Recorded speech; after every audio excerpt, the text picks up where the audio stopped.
여러분 천사에 대한 설교를 들어보신 적 있으세요? 적어도 저는 우리 교회에서 천사라는 주제로 설교를 해본 적이 지금까지는 없는 것 같아요. 여러분은 천사에 대해서 궁금하십니까? 별로 궁금 안 하시군요. 네. 궁금하셔야 돼요. 왜냐하면 제가 설교를 할 것이기 때문에. 제가 10월 달에 이번 주하고 다음 주는 그 컴패션에, 여러분이 너무 좋아하시는 컴패션, 한국 컴패션의 서정인 목사님 말씀 전하시고, 그 다음 주에 제가 두 번에 걸쳐서 이 천사를 주제로 말씀을 전하려고 합니다. 천사 이야기라는 짧은 시리즈 설교를 하겠는데요. 이 천사라는 말은 성경에 나오는 그런 용어죠. 성경에서 나온 용어입니다. 근데 다른 어떤 성경 용어와는 달리 이 천사는 예수를 안 믿는 분들도 굉장히 친숙해 있는, 아주 많이 사용하는 그런 용어이죠. 천사는 대중가요의 가사에도 나오고 또 할리우드에서 만든 영화에도 나옵니다. 여러분, 내 사랑 천사라는 트로트 노래를 아세요? 모르실 줄 알았어요. 여러분 너무 거룩하시기 때문에. 사라 맥락클랜이라는 사람이 불렀던 에인절이라는 노래는 또 아십니까? 그것도 모르세요? 이거 상당히 유명한 노래인데. 어쨌든 여러분 너무 거룩하세요. 하여튼 대단하십니다. 근데 이 천사는 뭐 대중가요 노래 제목도 나오지만 커피집 상호로도 사용되죠. 엔젤리너스라는 이겁니다. 이거 Angel in us coffee. 그러니까 우리 안에 있는 천사, 이런 뜻이죠. 우리 가운데 있는 천사, 우리 안에 있는 천사. 그래서 여기 보면 천사 어디 갔지? 없구나. 그렇습니다. 여러분들 그 커피 가게는 다 아시잖아요, 그죠? 그렇게 많이들 이렇게 사용되고 있다는 얘기입니다. 그리고 그뿐만이 아니죠, 사실. 한창 열애 중인 청년은 자기 사랑하는 연인을 향해서 천사라고 이렇게 부르고, 또 사회적으로나 이렇게 좀 도덕적으로 의로운 일을 한 사람들을 우리는 또 천사라고, 미디어는 그렇게 소개를 하기도 합니다. 그렇게 천사라는 용어가 광범위하게 쓰이지만, 그러나 실제로 사람들이 천사의 존재를 믿는 것 같지는 않은 것 같아요. 실제로 사람들이 천사라는 존재가 있다는 사실을, 그러니까 그런 내 사랑 천사 그런 거 말고 진짜 천사가 있다는 것을 믿지는 않는 것 같습니다. 사실 그들은 성경에서 말하는 천사가 어떤 존재인지조차도 잘 모를 겁니다. 근데 천사에 대해서 무지하거나 천사를 안 믿는 것은 일반인들뿐만 아니라 예수님을 믿는 그리스도인의 경우에도 별 차이가 없다고 저는 생각합니다. 아니, 그리스도인이, 성경 믿는 사람이 천사를 안 믿는다니 그게 무슨 말입니까? 라고 반문하는 분들도 아마 여기는 계실 거예요. 물론 대부분의 복음적인 그리스도인들은 천사라는 존재를 부인하지는 않을 겁니다. 그러나 그게 만약에 믿음이라고 한다면 그 믿음은 머릿속에서나 존재하는 그런 어떤 지식적인 믿음에 불과하지 않을까요? 실제로 천사의 존재와 사역을 심각하게 받아들이는 그런 그리스도인이 얼마나 될까요? 여러분, 여기도 천사가 있을 수 있어요. 여기 있는 거 아세요? 너무 놀라가지고, 놀란 것도 아니고 성경에 보면 천사가 우리가 예배하는 것을 지켜본다 이렇게 돼 있어요. 그래서 천사에 대해서 너무 우리가 모르고 천사를 실제로 잘 믿고 살지는 않습니다. 이러한 우리의 태도와는 달리 성경은 천사에 대해서 많은 말을 하고 있습니다. 개혁주의 신학자이며 아주 베스트셀러 작가죠. R.C. 스프롤이라는 분은 대학 시절에 천사를 주제로 글을 써오라는 그런 과제를 받았대요. 그래서 자기가 이제 그 신약 사전이라는 그 사전을 보면서 이 천사라는 단어를 찾았는데, 천사로 번역된 헬라어 엔겔로스인데요. 이게 천사가 원래 에인절이잖아요, 그죠? 영어로는. 근데 이제 그게 그리스 말, 원래 말로는 엔겔로스예요. 엔겔로스에서 이렇게 나온 말입니다. 어쨌든 이 엔겔로스라는 단어가 죄나 사랑으로 번역된 단어보다 훨씬 더 많다는 사실을 알고 충격을 받았대요, 성경에서. 그리고는 그게 그렇게 중요한 거구나라는 사실을 자기가 깨달았다라고 말을 했습니다. 사실은 신약 성경만이 아니에요. 창세기부터 계시록에 이르기까지 성경은 천사의 얘기로 가득 차 있어요. 우리는 수시로 천사를 만나게 됩니다. 예수님의 생애에도 천사는 수시로 등장합니다. 천사는 하나님의 구원 사역에서 굉장히 중요한 역할을 감당합니다. 그렇다면 천사는 우리에게 어떤 의미가 있을까요? 제가 오늘 설교 제목을 천사 무슨 상관이 이렇게 우리하고 무슨 상관이 있을까요? 물론 1차적으로 천사는 하나님의 심부름꾼입니다. 천사를 뜻하는 히브리어가 말라크거든요. 그리고 그 헬라어는 아까 제가 엔겔로스라고 그랬잖아요. 이 두 단어는 그 단어의 기본적인 의미는 뭐냐 하면 메신저라는 뜻이에요. 메신저, 이렇게 사자라는 뜻이에요. 뭔가를 전달해주고 심부름해주는. 그러니까 천사는 하나님의 명령을 받고 심부름하는 존재입니다. 그런데 그 천사는 히브리서 1장 14절에서 말씀한 것처럼 구원받을 상속자들을 위하여 섬기라고 보내심을 받은, 다시 말해서 구원받을 상속자들이라는 것은 예수 믿는 그리스도인을 의미하거든요. 그러니까 예수 믿는 그리스도인들을 섬기라고 보내심을 받은 섬김의 영이라는 거예요. 그러니까 그들은 하나님의 사자인데 우리를 위한 하나님의 사자라는 얘기입니다. 놀랍지 않으십니까? 구약에 기록된 이런, 특별히 저는 오늘 설교 말씀을 통해서 이 구약에 기록된 성경 말씀을 통해서 천사가 우리 믿는 자들을 위해서 어떤 일을 하고 있는지, 어떤 사역을 하고 우리에게 어떤 의미가 있는지를 좀 생각해 보기를 원합니다. 먼저 천사는 하나님을 섬기는 일에 있어서 우리의 모범이 됩니다. 우리의 모델이 된다라는 거예요. 이사야서 6장에 우리가 조금 전에 읽었던 그 이사야서 6장에는 선지자 이사야가 소명을 받는, 하나님께로부터 선지자로 부르심을 받는 장면이 기록되어 있습니다.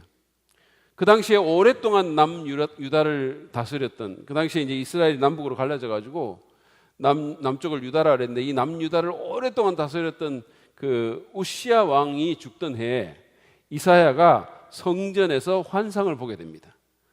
그는 하나님께서 높이 들린 보좌에 앉아 계시고 그분의 옷자락이 성전에 가득한 그런 모습을 봤어요. 이건 굉장히 신비롭고 놀라운 모습입니다. 그것만이 아니에요. 그 보좌 앞에서 천사들이 하나님을 찬양하는 그런 모습도 봤어요. 이사야서 6장 1절부터 4절인데 제가 세번역 말씀으로 읽어드리겠습니다. 우시야 왕이 죽던 해에 나는 높이 들린 보좌에 앉아 계시는 주님을 배웠는데 그의 옷자락이 성전에 가득 차 있었다. 그분 위로는 스랍들이 서 있었는데 스랍들은 저마다 날개를 6 가지고 있었다. 둘로는 얼굴을 가리고 둘로는 발을 가리고 나머지 둘로는 날고 있었다. 그리고 그들은 큰 소리로 노래를 부르며 화답하였다. 거룩하시다, 거룩하시다, 거룩하시다. 만군의 주님, 온 땅에 그의 영광이 가득하다. 우렁차게 부르는 이 노랫소리에 문지방의 터가 흔들리고 성전에는 연기가 가득 찼다. 굉장히 장엄하고 굉장히 신비스러운 그런 내용인데 여러분들은 어떠신가요? 여러분들이 만약에 어떤 거룩한 상상력을 동원해서 이 말씀을 읽었으면 이게 굉장히 신비롭다는 사실을 아마 아셨을 겁니다. 여기에 나오는 이 스랍이라는 이름의 천사들은 이사야서 6장에만 나와요, 성경에서. 근데 그들은 그 이름은 불이 타다라는 그런 의미에서, 그 말에서 유래되었습니다. 이것은 아마도 그들의 하나님에 대한 뜨거운 열정을 나타내는 것으로 보입니다. 그들은 그러한 뜨거운 열정으로 만군의 여호와 그 주님을 섬기며 예배했습니다. 이사야는 그들에게 6 날개가 있다고 말을 합니다. 우리는 보통 천사를 생각할 때 천사에게는 다 날개가 있다라고 생각을 해요. 그래가지고 그냥 그 무슨 크리스마스 카드 같은 데 보면 마구간 위에 이렇게 오동통한 아이한테 참새 날개 붙여가지고 사진 하나 보여주실래요? 이런 너무 이쁘고 귀여운 이런 우유를 너무 많이 먹어가지고 볼이 터질 것 같은 그런 우량아에다가 날개 달고 있는 그런 천사를 생각을 하죠. 그런데 여러분, 성경에서 날개를 단 천사는 이 스랍과 그룹이라는 천사밖에 없어요. 그러니까 스랍이라는 이름의 천사가 있고 그룹이라는 이름의 천사가 있는데 그 외에는 성경에서 모든 천사들은 다 날개 없이 등장합니다. 그냥 사람처럼 등장해요. 어쨌든 이 스랍이라는 천사는 2 날개로 자기 얼굴을 가리고 나머지 둘로는 발을 가리었다 그랬어요. 그리고 나머지 둘로 날았다 이렇게 말합니다. 얼굴을 가린 것은 천사라 하더라도 하나님의 그 영광스러운 빛에 의해서 압도당하지 않기 위해서입니다. 여러분, 성경에 보면 사람이 하나님을 직접 보면 죽는다 그렇게 했어요. 그런가 하면 발을 가린 것은 여러 가지 견해가 있지만 천사들이 자기들의 길을 스스로 선택하는 것이 아니라 주님께서 명하신 대로만 가겠다는 그런 의도를 나타낸 것으로 저는 봅니다. 그러한 겸손과 순종의 태도를 내보이면서 그들은 거룩하시다, 거룩하시다, 거룩하시다 라고 목소리를 높였어요. 홀리, 홀리, 홀리. 유대인들은 말의 반복으로 뭔가를 강조하는데 여기서 3번이나 반복한 것은 최상급을 의미하는 거예요. 최고로 더 이상 비교할 수 없을 정도로 거룩하시다는 거예요. 이 세상의 그 어떤 것과도 같지 않다는 겁니다. 무엇과도 비교할 수 없다는 겁니다. 그게 거룩하다는 말의 의미예요. 완전히 구별되어 있고 누구와도 같지 않은, 정말로 너무도 탁월하신, 너무도 완벽하신 그 하나님을 묘사하고 있는 겁니다. 그러면서 그들은 만군의 주님의 영광이 온 땅에 충만하다라고 노래했어요. 여러분 오늘 오시면서, 교회 오시면서 이 땅을 보셨나요? 굉장히 아름다운 날입니다. 오늘 같은 날이. 여러분은 그 땅 가운데서 충만한 하나님의 영광을 보셨습니까? 이 땅은 하나님의 영광으로 충만합니다. 그걸 우리가 볼 수 있어야 돼요. 사실은 천사들은 하나님의 지극한 거룩하심과 그분의 영광에 푹 빠져서 그분만을 높였어요. 그들은 선지자 이사야의 앞에서 완벽한 예배자의 모습이 어떤 것인가를 너무너무 잘 보여줬습니다. 그들의 그 거룩하다는 외침이 있자 성전 문지방의 터가 마구 요동을 칩니다. 그리고 성전의 연기가 충만했어요. 여러분, 성전은 굉장히 큰 건물입니다. 한번 생각해 보세요. 상상해 보세요. 그게 마구마구 요동을 치고 막 연기가 가득해집니다.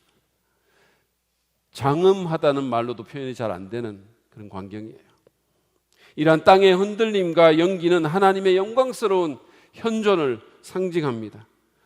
이사야의 선조인 과거의 이스라엘 사람들이 광야에 있을 때 하나님은 연기와 산의 진동 가운데서 그들에게 임하셨습니다. 참된 예배에는 이처럼 하나님의 경이로운 임재가 있습니다. 그래서 예수님을 믿지 않는 자조차 여기에 뭔가가 있다고, 세상에서 경험할 수 없는, 세상에서 우리가 잘 느낄 수 없는 무언가가 있다라고 느끼게 만든다는 겁니다. 사도 바울의 표현을 빈다면 여기에 하나님이 계신다라고 그렇게 고백하게 만든다는 거죠. 진정한 예배가 이루어지는 곳에는 하나님의 현존과 영광스러운 임재가 경험된다는 거예요. 이 터가 움직이지 않을지라도 우리의 마음이 움직일 수 있어요. 이사야는 천사들의 이러한 모습을 보면서 당시 이스라엘의 예배가 얼마나 타락하고 얼마나 피상적이고 얼마나 잘못되었는지를 깨달았을 것입니다. 여러분이 이사야서를 이렇게 읽어보면 잘 알겠지만 당시 이스라엘 사람들은 마음이 없으면서 형식만 갖춘 그런 형식주의 예배에 빠져 있었습니다. 그 사람들도 우리처럼, 적어도 여기 있는 많은 사람들처럼 하나님을 믿는다고 고백하던 사람들이었어요. 유신론자였습니다. 정기적으로 예배를 드리던 사람이었어요. 성전을 찾아서 제물을 바치고 예배를 드렸는데 하나님은 그들의 예배를 굉장히 힘들어 하셨어요. 그 예배를 견딜 수 없어 하셨습니다. 우리는 흔히 이렇게 생각하거든요. 특히 예수 믿는 사람들에게 제가 말씀드리는 거예요. 우리는 흔히 어떻게 생각하냐면 그냥 주일날 됐으니까 교회에 가서 이 예배라는 어떤 형식적 모임에 참석하면 그걸로 됐다라고 생각하고 그걸로 하나님이 막 기뻐하실 거라고 생각해요. 완전 착각입니다. 하나님은 우리가 드리는 잘못된 예배들, 마음이 빠져버린 형식적인 피상적인 예배를 굉장히 힘들어하세요. 견딜 수 없어 하십니다. 그런 예배를 드리는 차라리 안 드리는 게 나을지도 모르겠어요. 저도 이런 얘기를 하면 알았다, 이제 다음 주부터는 안 온다 내가. 차라리 안 드리는 게 나아. 이렇게 생각하시면 안 되는 거예요.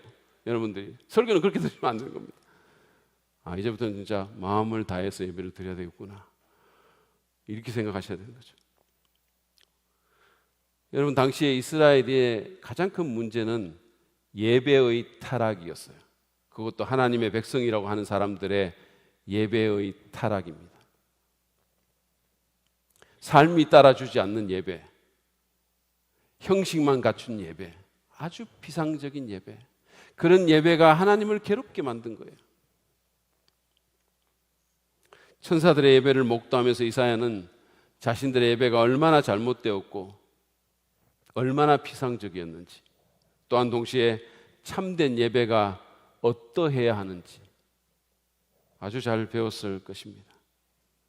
그래서 그는 그 환상 후에 스스로를 한탄하면서 화로다, 재앙이 내게 임하도다라고 말을 하면서 자신을 입술이 부정한 백성들 가운데 살고 있는 입술이 부정한 사람이라고 묘사했던 것입니다. 이사야가 입술의 부정함을 특별히 강조한 것은 당시 이스라엘 가운데 자행되던 예배의 타락과 연관이 있는 것으로 보입니다. 우리가 예배를 드릴 때 입술로 드리잖아요. 찬양할 때 입술을 사용하고 구호를 외치고 말을 하고 신앙을 고백하고 그러잖아요. 그 입술이 부정하다라고 말하는 거예요. 잘못된 예배를 드리게 됨을 깨달았게 된 거예요. 천사들의 예배를 보면서 예배는 저렇게 드리는 거구나. 정말로 얼굴을 가리고 발을 가리고 거룩하다 거룩하다 목청을 높여 외치며 진정으로 하나님을 예배해야 되는 거구나. 분명 천사들의 예배는 이사야 선지자에게 모범으로 모델로 작용했음이 틀림이 없습니다. 여러분, 이처럼 천사는 하나님을 섬기는 일에 있어서 이사야뿐만 아니라 우리 모두에게 모델이 됩니다. 우리는 성경을 부지런히 공부하면서 천사가 얼마나 하나님께 헌신되어 있는 일꾼인지를 보면서 그들에게 배워야 돼요. 사실 예배만이 아닙니다. 그들은 사역에 있어서도 하나님의 명령에 온전히 순종했어요. 천사는 토를 달지 않습니다. 하나님이 뭐를 시키면 토를 단 적이 없어요. 굉장히 똑똑하고 굉장히 힘세고 굉장히 위대한 존재임에도 불구하고 그들은 토를 달지 않았어요. 왜 그렇게 하신가요? 제 방식은 그게 아닌데요. 저는 그렇게 안 배웠습니다. 이렇게 하면 좀 더 나을 것 같은데 왜 그런 걸 그렇게 하라 그러세요? 이런 적이 없어요. 내 생각은 그게 아닌데요. 그들은 요령을 피우지도 않았고 자기 방식이나 자기 뜻을 고집하지도 않았고 자기를 드러내려고 생색을 내지도 않았습니다. 그렇습니다. 우리는 그들의 모범을 보면서 종교개혁자인 칼빈이 말한 것처럼 하늘에 있는 그들과 조화가 될 정도의 삶을 살아야 될 것입니다. 천사와 조화가 될 정도의 삶을 살아야 된다는 거예요. 그들이 예배하는 것처럼 우리도 예배하고 그들이 섬기는 것처럼 우리도 섬길 수 있어야 된다는 거예요. 그러기 위해서 우리는 성경에서 천사들이 어떻게 예배했고 어떻게 하나님의 명령에 순종하며 어떻게 하나님의 뜻을 이루었는지를 공부할 필요가 있고 본받을 필요가 있는 거예요. 사실 누군가의 모델을 보면서 영감을 받고 그를 본받으려고 하는 것은 성장의 중요한 요인이 됩니다. 제가 어릴 때 저희 아버지께서 아마 생일 선물 같은데 링컨 대통령의 그림책을 사준 적이 있었어요. 여러분, 제가 그걸 보면서 얼마나 감동이 됐는지 몰라요. 그걸 막 읽으면서 너무 감동을 받아서 제가 어릴 때 그래서 막 링컨처럼 되고 싶다는 생각이 강하게 들은 거예요. 그래서 제가 오늘 이렇게 훌륭한 사람이 된 겁니다. 웃어주셔서 진짜 감사해요. 이럴 때 안 웃으면 진짜 제가 너무 이상한 사람이 되는 거예요. 많이 웃어주셔야 돼요. 아무튼 우리에게는 모델이 필요합니다. 모델이 필요해요. 실제 삶의 모델도 그렇고 책을 읽으면서 모델도 그렇고 저는 지난주에도 어떤 제 모델이 되시는 기도의 모델이 되시는 어떤 목사님을 만나 같이 기도하는데 제가 그 순간이 얼마나 소중하고 얼마나 많이 배웠는지 감화가 되는 거예요. 감동이 되는 거예요. 여러분, 천사는 하나님을 섬기는 일에 있어서 우리의 완벽한 모델이 됩니다. 제가 요한계시록을 공부를 하면서 이 천사가 우리하고는 비교할 수 없이 강하고 아름답고 정말로 힘이 센 존재인데, 권세 있는 존재인데, 대단한 존재인데, 천사가 나타나니까 막 요한이 벌벌 떨면서 엎드려지는 그런 존재인데, 그런 힘센 천사들이 얼마나 겸손하게, 얼마나 진지하게 하나님 섬기고 예배하는지를 보면서 정말로 큰 도전을 받았어요. 그 자체로서도 굉장히 경이로운 존재인 천사가 하나님을 보며 경외감을 느끼고 하나님께 놀라는, 그리고 예배하는 그런 모습이 너무 감동이 됐어요. 여러분, 천사가 만약에 그렇게 한다면 그보다 훨씬 약하고 훨씬 낮고 죄 많은 피조물인 우리는 얼마나 더 하나님을 예배해야 되겠어요? 거기다가 천사가 받지 못한 그 구원의 사랑, 외아들을 희생시키신 그 놀라운 사랑을 받은 우리가 얼마나 더 그래야 되겠습니까? 그러므로 천사들의 모범을 본받아 하나님을 영화롭게 하고 하나님께 쓰임받는 우리 모두가 되기를 간절히 바랍니다. 두 번째로, 천사는 우리를 보호합니다. 천사는 하나님을 섬기는 일에 있어서 우리의 모범이 될 뿐만 아니라 우리 믿는 자들을 보호해 줍니다. 열왕기하 6장 8절 이하에 보면 시리아 왕이, 성경에는 아람 왕이라고 되어 있죠. 시리아 왕이 이스라엘과의 전쟁에 대한 정보가 자꾸 새나가니까 그 원인을 찾다가 엘리사 선지자를 원인으로 지목합니다. 그리고는 그를 해치기 위해서 그에게 군대를 보내는 기사가 나옵니다. 그 아람 왕은 선지자가 도단에 있다는 사실을 알게 되고 밤에 군대를 보내서 그 성을 포위를 해요. 엘리사는 일촉즉발의 위기에 처하게 됩니다. 아침에 선지자의 사환이 이 광경을 보고는 너무 놀래가지고 너무 두려워서 이렇게 말합니다. 열왕기하 6장 15절이에요. 하나님의 사람의 시종이 아침에 일찍 일어나서 밖으로 나가보니 강한 군대가 말과 병거로 성읍을 포위하고 있는 것이 아닌가? 그 시종이 엘리사에게 와서 이 사실을 알리면서 걱정하였다. 큰일이 났습니다. 선생님, 어떻게 하면 좋습니까? 요즘으로 치면 막 탱크들이, 막 최신 무기들이 그 도시를, 그 성을 에워싸고 공격하려고 하고 있는 거예요. 그러자 엘리사는 그들보다 자기들과 함께한 자들이 더 많다고 하면서 사환의 눈을 뜨게 해주시도록 하나님께 기도합니다. 16절 17절 말씀이에요. 보시죠. 엘리사가 말하였다. 두려워하지 말아라. 그들의 편에 있는 사람보다는 우리 편에 있는 사람이 더 많다. 그렇게 말한 다음에 엘리사는 기도를 드렸다. 주님, 간구하오니 저 시종의 눈을 열어주셔서 볼 수 있도록 해주십시오. 그러자 주님께서 그 시종의 눈을 열어주셨다. 그가 바라보니 온 언덕에는 불말과 불수레가 가득하여 엘리사를 두루 에워싸고 있었다. 여기서 말하는 불말과 불수레, 이 불수레는 개역성경에 보면 불병거로 번역이 되어 있는데 이것은 바로 천사들의 군대입니다.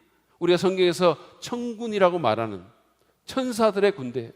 하나님께서 천사들을 보내서 엘리사 선지자를 보호해 주신 것입니다. 성경은 이 얘기 외에도 하나님께서 천사를 통해 자기 백성을 보호해 주시는 많은 얘기들을 전해줍니다. 소돔과 고모라에 살던 롯의 가정은 천사에 의해서 극적인 구출을 경험합니다. 다니엘이 사자굴에 떨어졌을 때 하나님은 천사를 보내셔서 사자들의 입을 막으셨어요. 그리고 그의 세 친구들도 풀무불 속에 던져졌지만 함께한 천사로 인해서 어떤 해로움도 받지 않았습니다. 신약에도 그런 얘기들이 없지 않아요. 하나님은 천사를 보내서 감옥에 갇혔던 베드로를 구출해 주십니다. 그리고 그를 보호해 주셔요. 그리고 그런 역사는 지금까지도 계속됩니다. 제가 이 설교를 준비하면서 여러 책들을 찾아보니까 그런 사례들이 너무 많은 거예요. 빌리 그레함이라는 유명한 전도자가 있죠. 그분이 쓴 천사 이야기라는 책에 나오는 일화입니다. 스코틀랜드 북쪽에 뉴 헤브라이스라는 섬이 있는데 거기에 패튼 목사님이라는 분이 선교사로 나가서 일을 하고 있었습니다. 근데 그 선교사를 너무도 미워하는 원주민들이 어느 날 밤 선교 본부를 둘러싸고는 이 패튼 목사님의 집을 불태우려고 작정을 합니다. 그리고 그들을 죽이려 했었어요.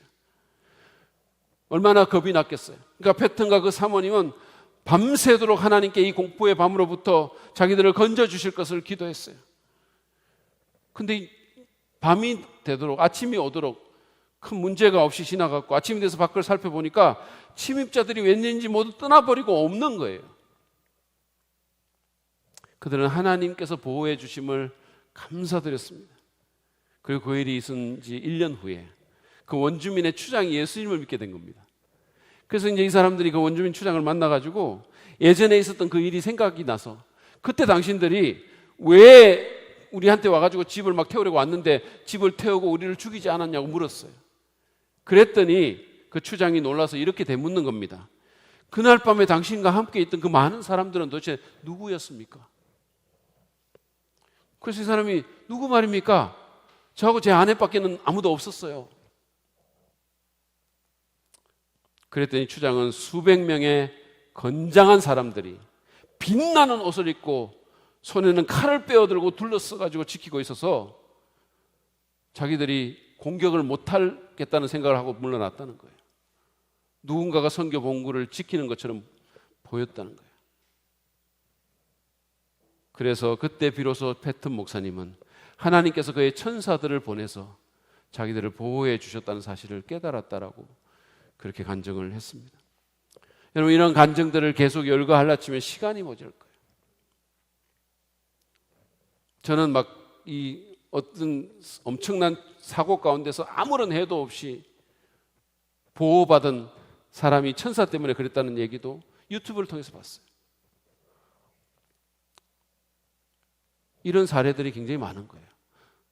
빌리 그레함 같은 아주 신실하고 거짓말할 줄 모르고 사기칠 줄 모르는 사람들이 말하는 수많은 간증들이 있는 거예요.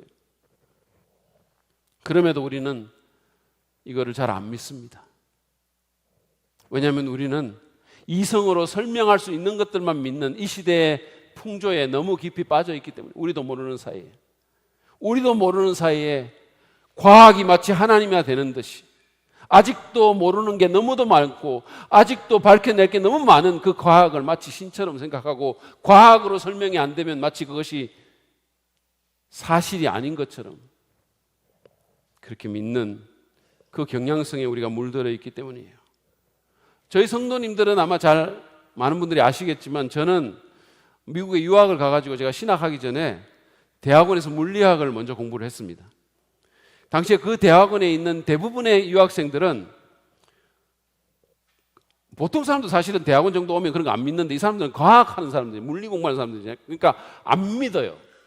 과학적인 거 아니면 안 믿습니다.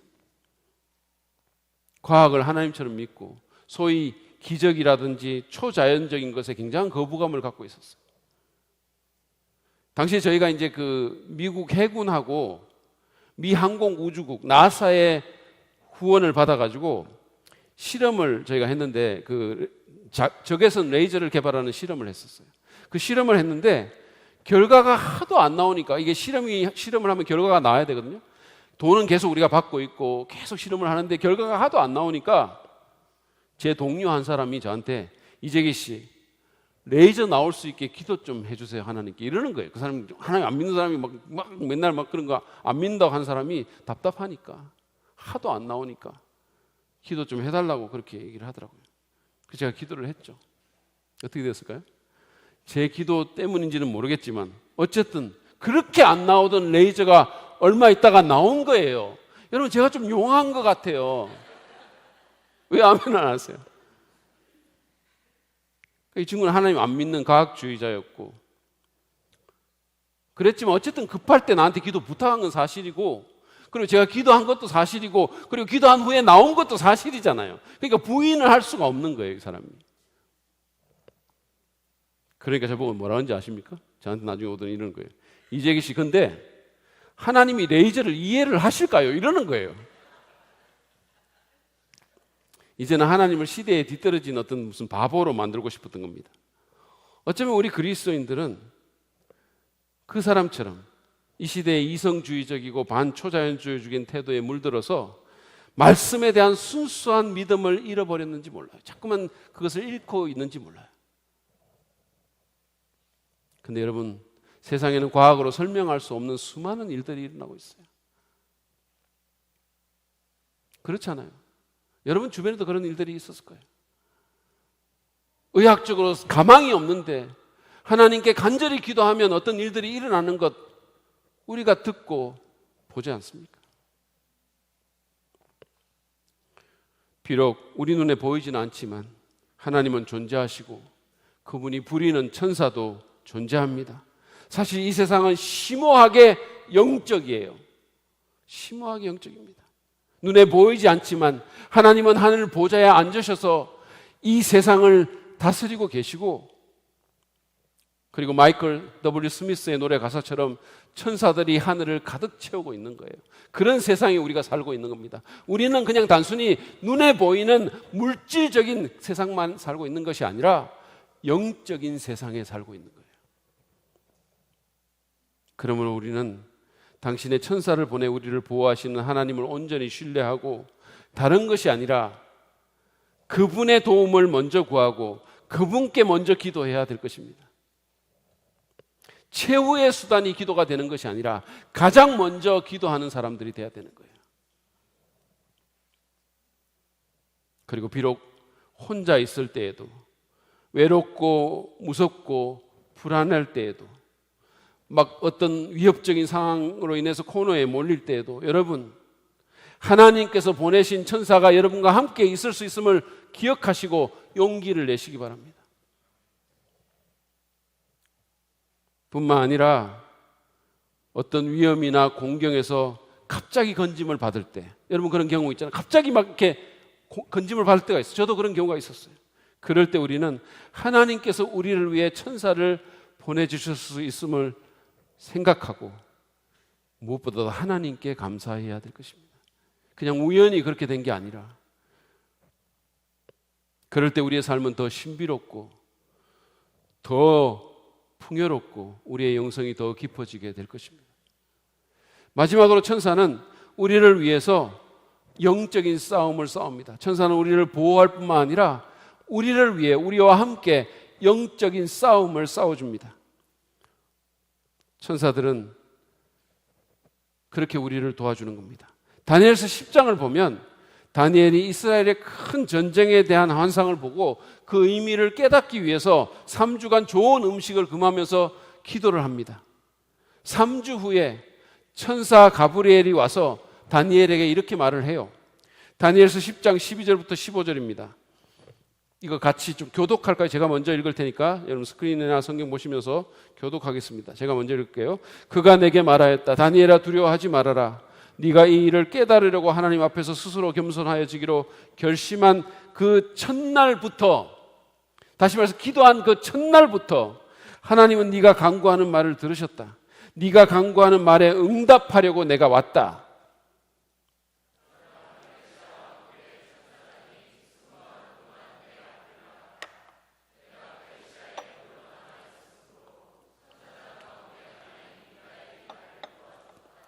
이제 내가 마지막 때에 내 백성에게 일어날 일을 깨닫게 해주려고 왔다. 이 환상은 앞으로 일어날 일을 보여주는 것이다. 그가 내게 이런 말을 할 때에 나는 얼굴을 땅에 대고 벙어리처럼 엎드려 있었다. 여러분, 이 구절을 보면 천사 가브리엘이 기도 응답이 늦어진 이유에 대해서 설명을 하는 거예요. 사실은 다니엘이 무릎을 꿇고 기도한 첫날부터 응답이 됐는데 페르시아 왕국의 천사장이라는 존재가 3주 동안 자기를 막았다는 거예요. 굉장히 신비로운 얘기입니다, 사실은. 여기서 하나님의 천사 가브리엘을 막은 페르시아의 천사장은 루시퍼를 따르는 타락한 천사, 다시 말해서 하늘의 악한 영들을 의미하는 겁니다. 땅에서 다니엘은 금식하며 기도했고 하늘에는 천사들끼리의 전쟁이 있었던 거예요. 여러분, 우리가 무릎을 꿇고 기도하면 신비스러운 일이 일어납니다. 우주적인 드라마가 펼쳐지는 거예요. 기도가 보통 일이 아닌 겁니다. 그냥 우리가 마지못해 그냥 기도하는 게 아니라 우리가 땅에서 무릎 꿇고 기도하면 하늘에서 이상한 일들이 일어나는 거예요. 비록 우리가 다 볼 수 없고 경험할 수 없을지 모르지만 하늘에서 전쟁이 있는 거예요. 이거야말로 진짜 스타워즈 아닙니까? 정말로. 가브리엘은 강력한 천사장 미가엘의 도움으로 악한 영들의 그 저항을 뚫고 다니엘에게 이스라엘에 대한 하나님의 메시지를 들고 왔다고 말을 합니다. 근데 이 구절은 선한 천사와 악한 천사가 있고 마귀가 있다는 사실, 천사들과 신자들을 포함하는 불가시적이고 영적인 전쟁이 벌어지고 있음을 우리에게 분명히 보여줍니다. 사도 바울은 에베소서 6장 12절에서 우리의 싸움은, 우리 믿는 사람들에게, 그리스도인들에게 제가 말씀드립니다. 우리의 싸움은, 우리 믿는 사람에게 싸움이 있는데 그 싸움은 인간을 적대자로 상대하는 것이 아니라 통치자들과 권세자들과 이 어두운 세상의 세계의 지배자들과 하늘에 있는 악한 영들을 상대로 하는 것입니다라고 말을 합니다. 믿는 자들이 하늘의 악한 영들, 다시 말해서 악한 천사들을 상대로 싸움을 벌인다는 거예요. 근데 감사하게도 이 영적 전쟁을 우리만 치르는 것이 아니라 천사들이 함께함을 다니엘서가 가르쳐 줍니다. 천사들이 우리를 위해서 이 전쟁에 참여합니다. 여러분 모두는, 여러분이 예수 그리스도를 믿는 그리스도인이라면 여러분에게 영적인 전쟁이 있음을 인식하고 사셔야 될 것입니다. 악한 영은, 마귀는 우리를 너무너무 미워하기 때문에 우리를 가만히 내버려 두지 않아요. 긴장하며 사셔야 돼요. 그리고 여러분들이 저 같은 약한 목사를 위해서 계속 기도해 주셔야 되는 이유가 있는 거예요. 마귀가 얼마나 저를 공격하고 싶겠어요. 저는 건축한 목사예요. 오래 살고 싶어요.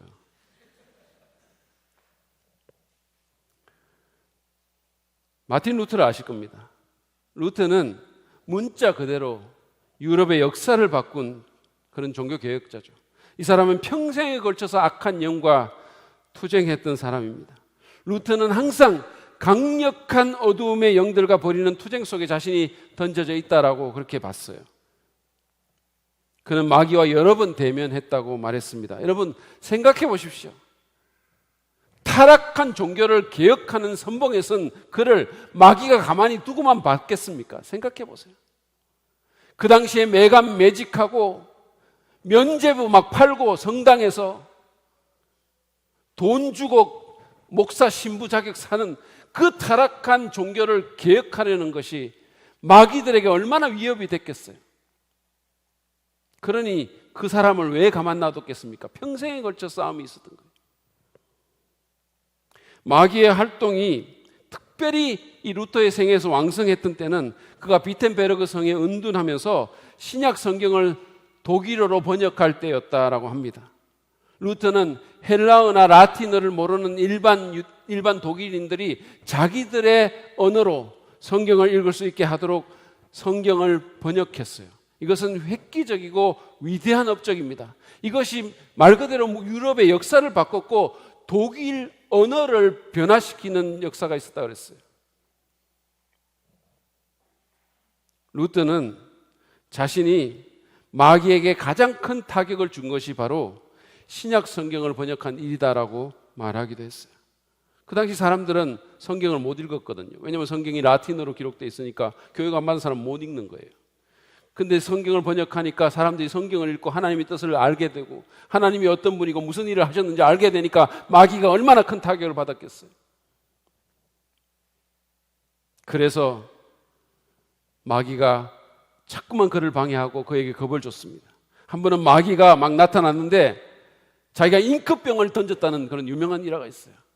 그래서 지금도 루터, 저는 안 가봤지만 루터의 그 집에 가면 이게 뭐가 파인 자국이 있다고 이런 말도 있대요. 한 번은 또 마귀가 검은 개의 모습으로, 엄청나게 큰 개의 모습으로 나타나가지고 그걸 창문 밖으로 집어 던졌다라고 얘기를 했어요. 대단한 루터입니다.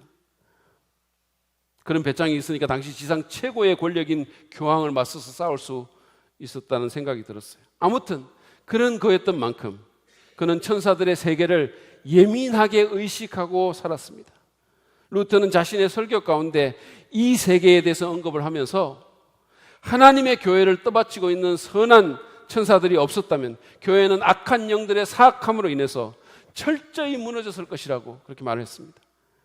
그러나 하나님께서 교회와 그 성도들을 돕기 위해서, 그들을 승리로 이끌기 위해서 선한 천사들을 세상에 보내신다는 사실을 반드시 기억해야 한다고 역설했습니다. 그렇습니다. 우리의 싸움은 사탄과 그를 추종하는 악한 영들에 대항하는 싸움이에요.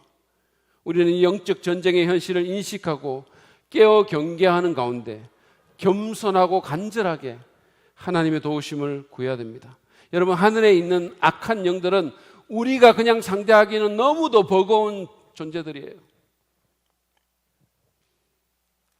이것은 마치 제가 세계 랭킹 1위인 조코비치라는 테니스 선수하고 테니스 시합하는 거하고 똑같아요. 이럴 때는 막 가짠타는 듯이 웃어주셔야 이게 얘기가 제대로 되는 거죠. 여러분들은 너무 목사를 신뢰하시는 것 같아요. 게임이 안 됩니다. 게임이 될 수가 없는 거예요.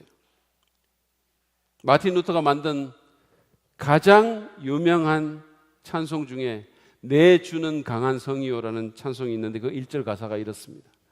내 주는 강한 성이요 방패와 병기 되시니 큰 환난에서 우리를 구하여 내시리로다. 옛 원수 마귀는 이때도 힘을 써 모략과 권세로 무기를 삼으니 천하에 누가 당하랴.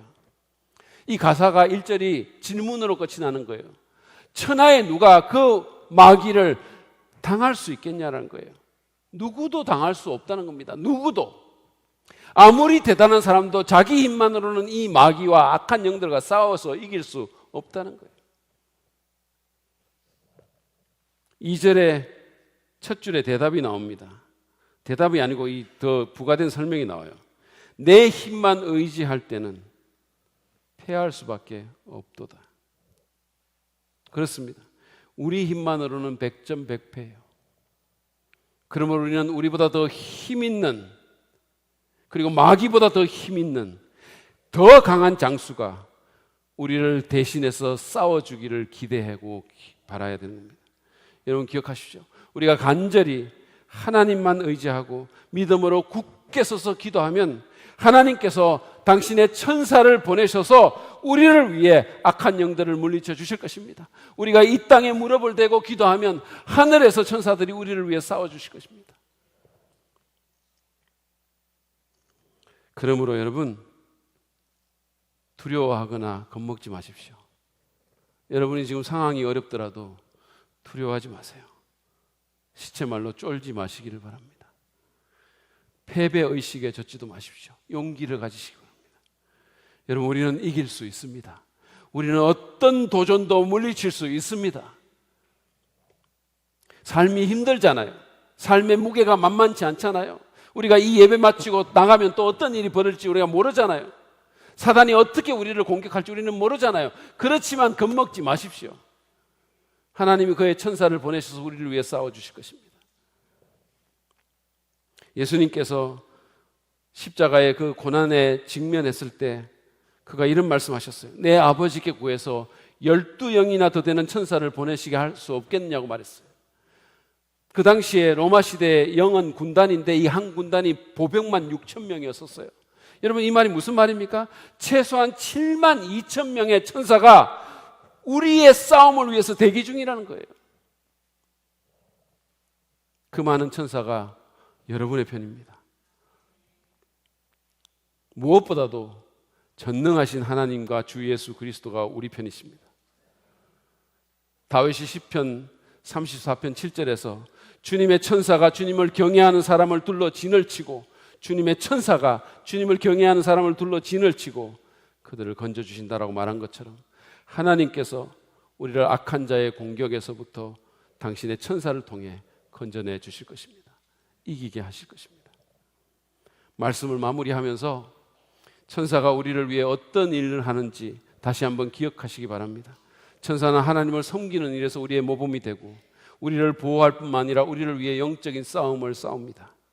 우리는 이러한 사역을 하는 천사들을 의식하고 하나님을 섬기고 예배할 때뿐만 아니라 우리의 일상 가운데서도 더 의식해야 될 필요가 있습니다.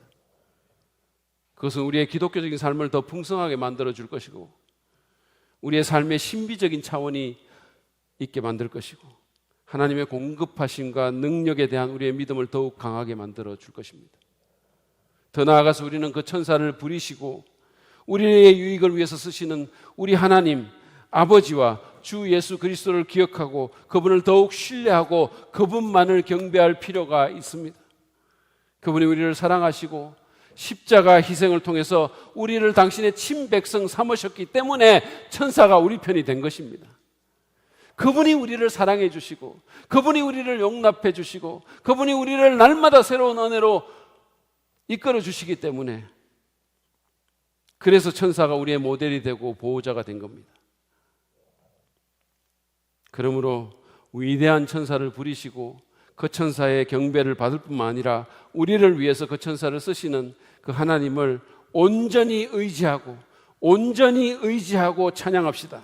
겁먹지 말고 상황에 너무 휘둘리지 말고 계속해서 용기를 내고 주님을 섬기고 어려움이 있더라도 그분의 일을 신실하게 감당하고 그분을 높여드립시다. 하늘에서 일이 벌어집니다. 믿음의 눈을 들어 그분을 바라봅시다. 그분이 주님을 경외하는 당신의 천사를 통해서 우리를 둘러 진치고 여러분을 지키시고 여러분을 위해 싸워주시고 여러분을 건져주실 것입니다. 이 시간 그 주님을 바라보는 저 여러분 되시기를 간절히 바랍니다.